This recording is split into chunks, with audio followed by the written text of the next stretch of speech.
Welcome to this presentation on KitNet, self-supervised learning to kit novel 3D objects into novel 3D cavities.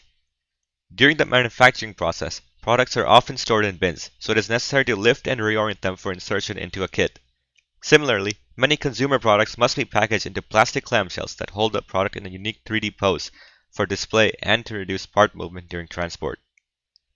Kitting is the critical part of industrial automation in order to organize and place 3D parts into complementary cavities. This process saves time on manufacturing and frees up space to reduce shipping and storage cost. However, automating this process is a great challenge, and in industry, most kitting is performed manually. In this method, we propose a novel approach using deep self-supervised learning to reorient novel 3D objects into novel 3D cavities. Prior works use data-driven approaches to estimate the relative pose between two images of an object in different configurations. KitNet uses SE3 TrackNet's network architecture and extends the self-supervised training method and controller from Devgan et al. These works leverage pose estimation for industrial automation tasks like insertion and assembly. They rely on known geometry to guide their methods. Object kitting has seen recent interest from the robotics community. Form to Fit learns SE2 transforms to perform pick and place for kitting novel planar objects. Transporter networks focus on SE2 rotations and translations for pick and place tasks of novel flat extruded 2D objects. In contrast, we focus on SE3 rotations and kit novel 3D objects with complex geometries. We make the following contributions. We formalize the problem of rotating and translating a novel 3D object to insert it into a novel kitting cavity. We present KitNet, a self-supervised deep learning framework for inserting previously unseen 3D objects with unknown geometry into a novel target cavity given depth images of the object in its current orientation and a depth image of the target cavity. Simulation experiments suggesting that KitNet can reliably orient novel objects for insertion into prismatic cavities, and physical experiments suggesting that KitNet can significantly increase the success rate of 3D kitting into conformal 3D cavities from 18% to 63% over a baseline that only considers 2D transformations when kitting. Here we formalize the problem of kitting a novel 3D object into a novel kitting cavity. Let TS in SE3 be the initial 6D pose of an unknown 3D rigid object in the world coordinate frame. TS consists of a rotation RS in SO3 and a three-dimensional translation t of S. Given a kitting cavity, let G in SE3 be the set of goal 6 degree of freedom poses of the object in world coordinate frame. We assume that orienting the object to a pose in G and releasing the gripper results in a successful kitting action. The goal is to orient the object to TG in G. Let IS be a depth image observation of the object in initial pose TS, and IK be the depth image observation of a kitting cavity. We use a depth map as input to the neural network only to be consistent with depth-only methods of grasping in prior work. In order to solve this problem, KitNet aims to find a relative transformation between TS and TG in order to orient the object into a pose that will result in a successful kitting. We present KitNet, a framework that first reorients an object into a pose that can be successfully kitted into a desired cavity, and then translates and inserts the object into the cavity.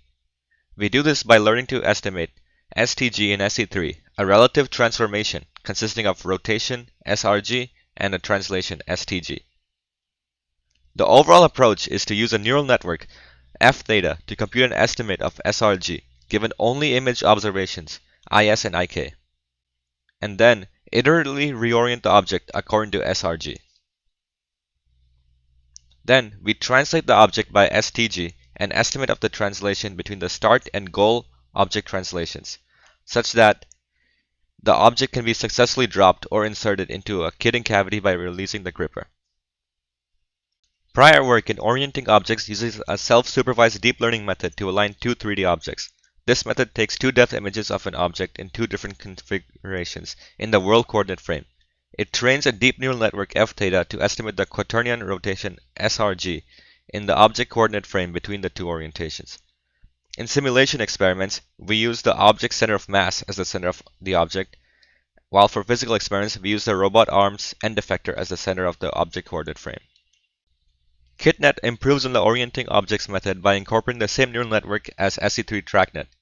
We adopt this network architecture as it is designed to be trained in simulation and demonstrates state-of-the-art performance on object tracking by regressing the relative pose between two images. The orienting objects method generated a dataset of image pairs using 698 meshes. It rendered the meshes in different orientations and took depth images and augmented them by randomly zeroing out pixels and adding rectangular cuts along the image. KitNet uses these two augmentations and goes beyond by rendering the object in a wide range of translations. The previous method would only render the objects at a fixed distance directly below the camera. We also crop the images at different positions, whereas the previous image would crop at the same position. We also increased the size of the dataset to 512 image pairs per mesh compared to 200 previously. Prior work used a proportional controller to iteratively rotate the object held in a parallel jaw gripper to the desired orientation. This controller applies a fraction eta of the estimated rotation to the object each iteration. This continues until it predicts the object is aligned within delta degrees or hits a maximum number of iterations. The prior work used eta equals 0.2, delta equals 0.5, and an iteration limit of 50. Note that prior work do not consider cavity insertion tasks, which require translations and alignment with a cavity instead of another object. Note that prior work do not consider cavity insertion tasks, which require translations and alignment with a cavity. Unlike the parallel jaw gripper, KitNet uses an industrial unicontact suction gripper to grasp the object for kitting because it reduces gripper occlusions. We also use a higher eta, a higher delta of 5 degrees, and up to 8 iterations to more quickly orient the object. We iteratively refine the rotation in SO3 first before aligning translation to ensure that the translation estimation is as accurate as possible. To calculate the 2D translation, we project the final image IG hat of the object after rotation and the depth image of the cavity IK to point clouds in the world coordinate frame. We know the position of the object in the gripper and the cavity on the workspace, so we can segment out the background and isolate the object and cavity in the point clouds. Then we perform centroid matching between the two point clouds to estimate 2D translation.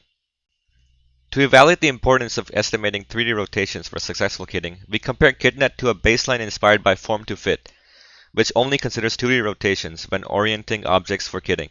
The baseline aligns the centroids of the point clouds of the object in the cavity and searches over possible rotations about the z-axis to find the rotation that minimizes chamfer distance between the centroid-aligned point clouds. We study whether KitNet can orient objects into alignment with a prismatic cavity that loosely conforms to their 3D geometry in simulation. We estimate percent fit between two object and cavity meshes in simulation using the following percent fit metric kappa. We uniformly sample 10,000 points within the object volume and count the fraction of sample points that also lie within the prismatic cavity. We categorize test objects by their eccentricity, which provides a measure of kitting difficulty. Let A be the aspect ratio of the minimum volume bounding box of the object. Then the eccentricity epsilon of the 3D object is A minus 1, going by prior work.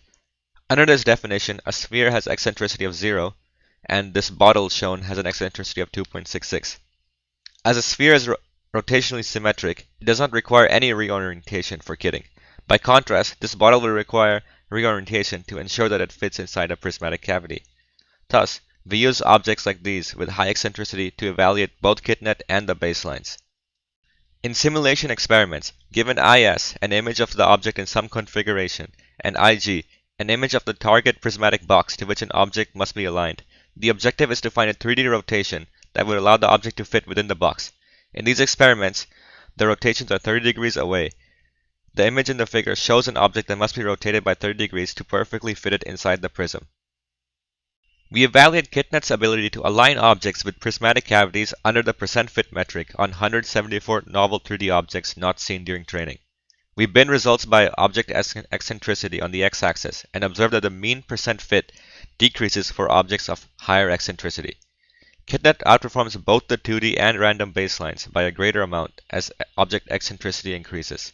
Here the random baseline simply predicts a random rotation of 30 degrees. While the previous results showed one-step alignment of the neural network, we test the iterative controller of KitNet on 4 test objects. These are unseen during training and have eccentricity greater than 2, meaning their minimum volume bounding boxes are narrow and long. Here is an example of the reorientation controller rotating the end stop holder object to the target prismatic cavity within 5 iterations. We visualize data from 100 runs on each of the 4 objects shown. All objects require a 30-degree rotation to be in alignment with the prismatic target, but their initial percent fits differ due to different eccentricities. Results suggest that KitNet is able to successfully align all 4 objects with their respective prismatic cavities, while the baseline, which restricts itself to 2D rotations, performs significantly worse on all 4 objects. Now we show physical experiments using an ABB Yumi robot and a Photoneo depth camera. We use 3 packaged industrial objects available in hardware stores: the sink handle, the handrail bracket, and the ornamental handrail bracket. We selected these objects for their complex geometries that make precise orientation critical for kitting. To prepare objects for kitting, we extract each object and kitting shell from its packaging and spray paint the shell to facilitate depth sensing. This image shows the handrail bracket, the ornamental handrail bracket, next to the corresponding convex cavity on the left and the concave cavity on the right. For each trial, we simulate grasping the object from a bin in a non-uniform pose 30 or 60 degrees away in alignment from the cavity. KitNet orients the object for insertion into the cavity through 5 steps. First, we have the starting state. Then B, we flip the object 180 degrees to face the camera and minimize occlusion from the gripper. Then, in C, we iteratively orient the object into a goal for configuration. D, we flip back and align the centroids of the object in the cavity and perform the translation to position the object over the cavity. In E, we insert and release. For the convex cavity experiments, we place the kitting cavity open and down directly under the camera and image the cavity to generate IK. The left and center videos show a successful kitting on the handrail bracket. The right video shows a successful kitting on the ornamental handrail bracket.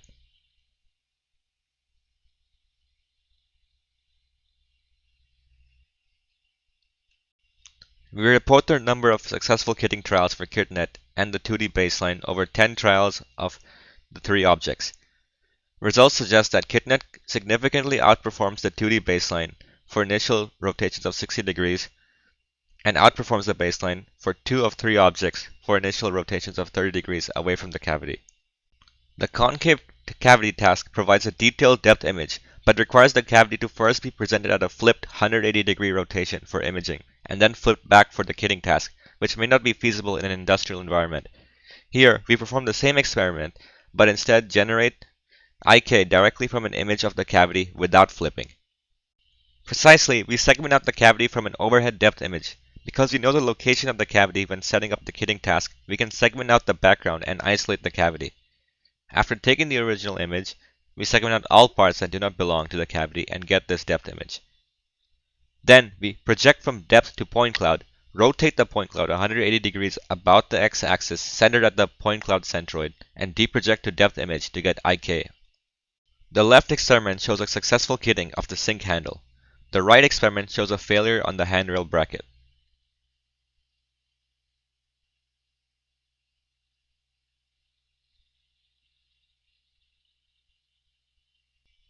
We report the number of successful kitting trials for KitNet and the 2D baseline over 10 trials for 3 previously unseen objects. Results suggest that KitNet significantly outperforms the baseline in all settings except for the handrail bracket with an initial rotation of 60 degrees, for which neither KitNet nor the baseline can successfully kit the object. While the suction gripper greatly reduces occlusions, they can still occur. We see a configuration of the ornamental handrail bracket where the suction gripper occludes the handle below the base. We also see the object occluding parts of itself.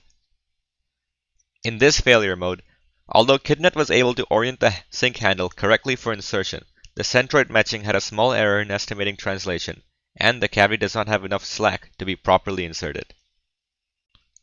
These are the depth images for the ornamental handrail bracket on the concave and convex cavity tasks. The inside of the concave cavity is very thin, and the angle of the camera makes it hard to perfectly image it, resulting in a poor depth image on the left.